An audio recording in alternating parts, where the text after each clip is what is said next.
had my teeth cleaned.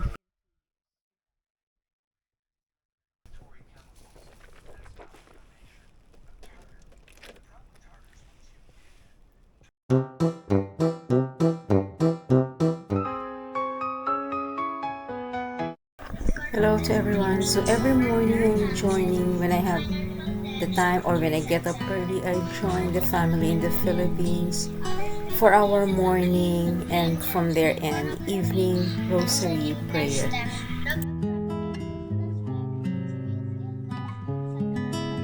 Gulo ng weather dito sa Edmonton. In the morning, ang ganda ng araw.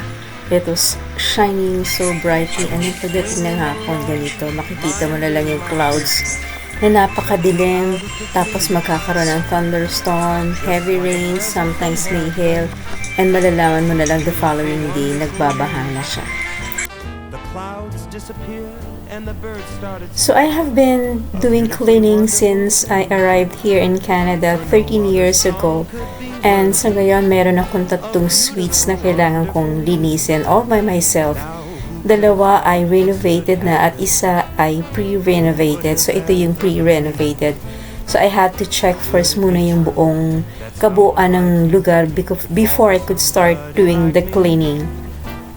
So what I needed to do first was to wash the walls, pero dinust ko muna siya, and then I use a mop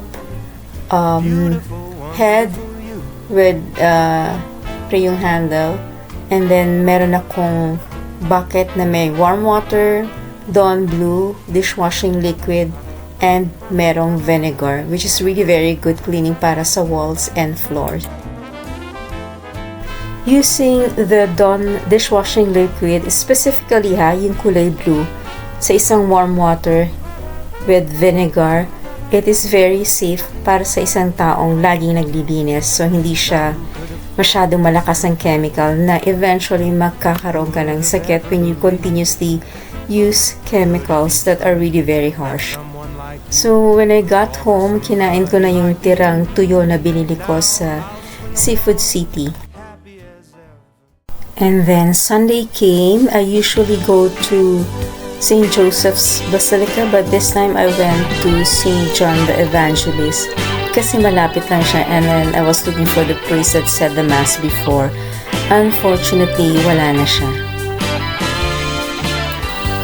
After nun, pumunta ako sa Freshco, isa sa mga supermarkets na mura ang mga bilihin. And then I went to London Drugs na katabi nun, pero hindi ko na siya nakunan ng video. I bought this organic pressed and extra virgin coconut oil, which I use for oil pulling.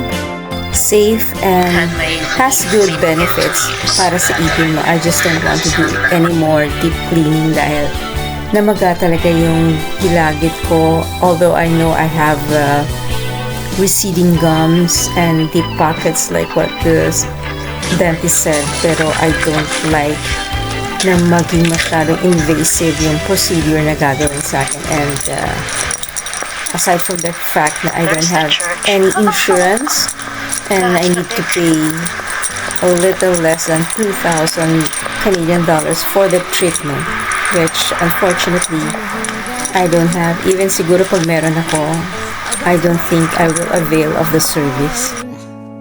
On a trip, on a boat, on a lake. Maybe in the future, could be next year, early next year, or whatever time comes na when I leave for the Philippines, I'll just get the services. Pag nandun ako sa Pilipinas, kasi wala masyadong x-ray na ginagawa, and it's not as painful as it is here. Kahit na may insurance ka, parang napakamahal talaga ng professional fee, and mahirap kasi ang buhay ngayon. Some do not have insurance, and you don't have the really out-of-pocket money to pay for the services. So pumunta ako ulit sa isa sa mga paborito kong simbahan, itong Corpus Christi sa May South.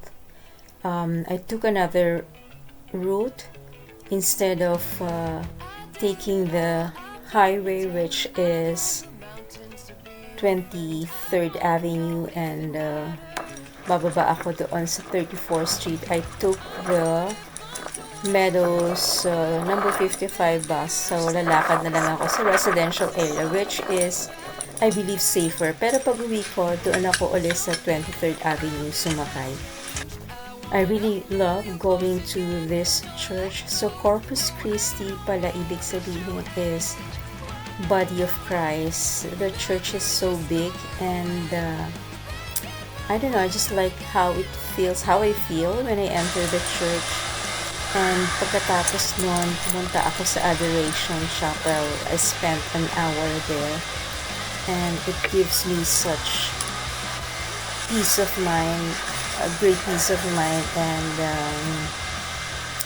kampante ka kahit may mga struggles ka sa buhay.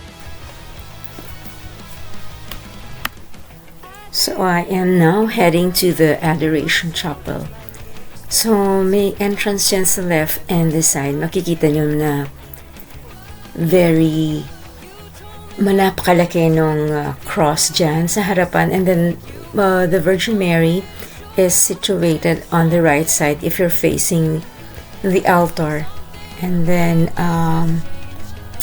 konti lang ang taong nagpunta dyan, pero makikita mo talaga yung pagiging stillness ng lugar.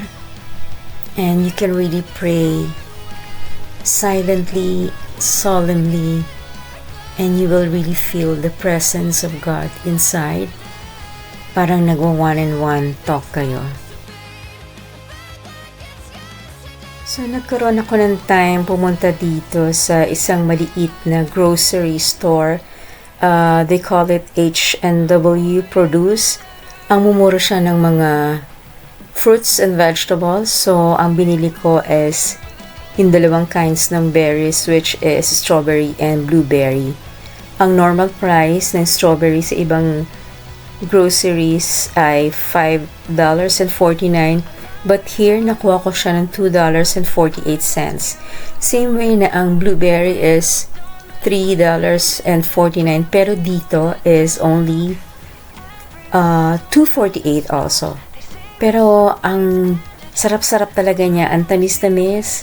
Hindi siya maasim kumpara sa ibang groceries. And I think this could be farm to supermarket, farm to table fruits. And kaya pala napakaraming tao kasi mura siya. And sa hirap ng buhay ngayon, talagang maghahanap ka ng lugar na hahanapan mo ng murang bilihin. So yan lang muna sa ngayon, and I will just continue taking video clips and then show you what's my life is like if you're interested dito sa Canada. Thank you very much.